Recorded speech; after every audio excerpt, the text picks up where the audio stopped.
हर वर्ष गंगा व कोसी भागलपुर में तबाही मचाती है। भागलपुर का कई इलाका त्राहिमाम हो जाता है। गंगा के जलस्तर में तो कमी आने लगी, लेकिन कटाव की त्रासदी नहीं रुकी। ये कहानी है भागलपुर के सबौर के मसारू गांव की। आप तस्वीर देख रहे होंगे कि किस तरीके से ग्रामीण अपने घर को बचाने की जद्दोजहद कर रहे हैं, अपने सामान को बचाने की जद्दोजहद कर रहे हैं। अगर हम एक अनुमानित आंकड़े की बात करें तो करीब 40 से 50 घर गंगा में समा चुका है। ठीक नजदीक से आपको तस्वीर दिखाना चाहेंगे। ये सड़क है, जो गांव की सड़क है, वहां तक कटाव पहुंच चुका है और इससे ठीक बात 40 से 50 घर हुआ करता था। आपको इस साइड से भी दिखाना चाहूंगा कि किस तरीके से धीरे धीरे कटाव होना शुरू हो गया। और ये बिल्डिंग, आप इस बिल्डिंग की तस्वीर को साफ तौर पर देख सकते हैं कि किस तरीके से गंगा ने अपने जद में ले लिया। ऐसी ऐसी 40 बिल्डिंगें इस गंगा में समा चुकी है, लेकिन स्थिति ऐसी है, ना प्रशासन का नजर है और ना ही जनप्रतिनिधि यहाँ पर पहुंचते हैं।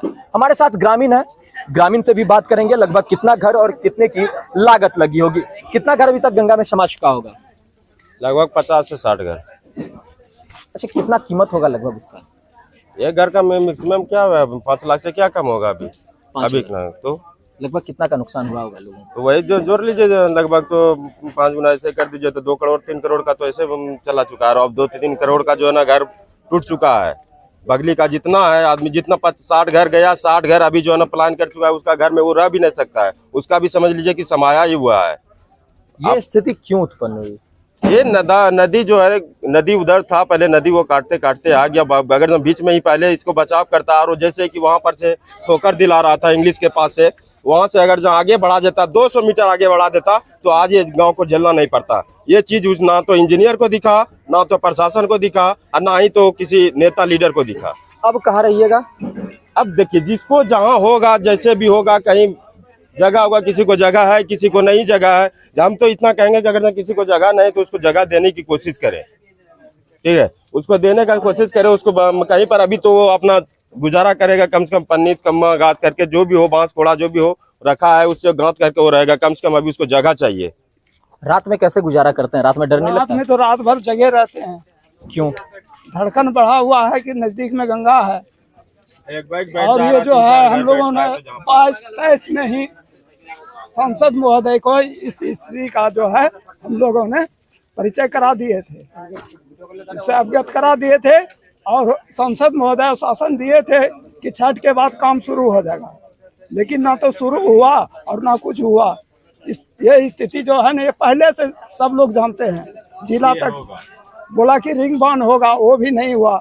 हम लोग निश्चित रह गए कि रिंग बांध होगा तो गांव बचेगा, लेकिन वैसा कुछ हुआ नहीं। अब कहाँ जाइएगा? अब जा रहे हैं NH 80 पर, कहीं पर शरण ले लेंगे, रोड किनारे में रहेंगे। उसके बाद जब ये स्थिति खत्म होगी तो जमीन है जहाँ पर घर बना पाइएगा? जमीन तो नहीं है हमारे पास। अच्छा, क्या करके घर बनाए थे? घर तो यही कर्जा बयान इधर उधर कमा कोड़ के थोड़ा बहुत करके बनाए थे। अब पुनः बनाना क्या संभव है? अब संभव नहीं। अब शादी करेंगे, बीमारी देखेंगे कि घर बनाएंगे कि खाएंगे। बिल्कुल, ये कहानी भागलपुर में हर वर्ष उत्पन्न होती है, लेकिन ना तो जनप्रतिनिधि का नजर जाता है और ना ही प्रशासन की नींद तब खुलती है जब घर समाने लगते हैं। तब यहाँ पर कटाव रोधी कार्य किया जाता है। सिर्फ हम ये कह सकते हैं कि ये लूट का जरिया बन चुका है, इसलिए क्योंकि जो जियो बैग कटाव के मुहाने पर दिया जाएगा, वो सभी को पता होता है कि उसको रोकना मुश्किल होगा, क्योंकि जिस तरीके का कटाव होता है, जिस तरीके का बहाव होता है, जियो बैग तक को बहा ले जाती है। बांस जो झाड़ियां दी जाती है उस कटाव को रोकने के लिए, जो गंगा की गति होती है उसको रोकने के लिए जो झाड़ियां दी जाती है, उसको ये गंगा बहा कर ले जाती है। आपको एक बार पुनः तस्वीरें दिखाना चाहूंगा कि किस तरीके से गंगा की जो लहरें हैं वो खलबला रही है। आप इस खलबला जब तेज हवा चलती है तब नदियां हिलकोरे मारती है और अपने साथ एक घर को और समा ले जाती है। यह स्थिति सिर्फ भागलपुर के सबौर की ही नहीं है, नवगछिया के भी कई इलाके की है, लेकिन उसको भी बचाने की जद्दोजहद नहीं की जाती है। ग्रामीण किसी तरह से प्रयास करते हैं कि हमारा घर बचे। जब नहीं बचते हैं तो व्यवस्था ऐसी होती है कि कभी NH पर शरण लेना पड़ता है, तो कभी रेल के पटरी के किनारे शरण लेना पड़ता है। ऐसे में कभी हादसा भी हो सकता है, लेकिन इस हादसे का जिम्मेदार कौन होगा यह कोई तय नहीं करता है।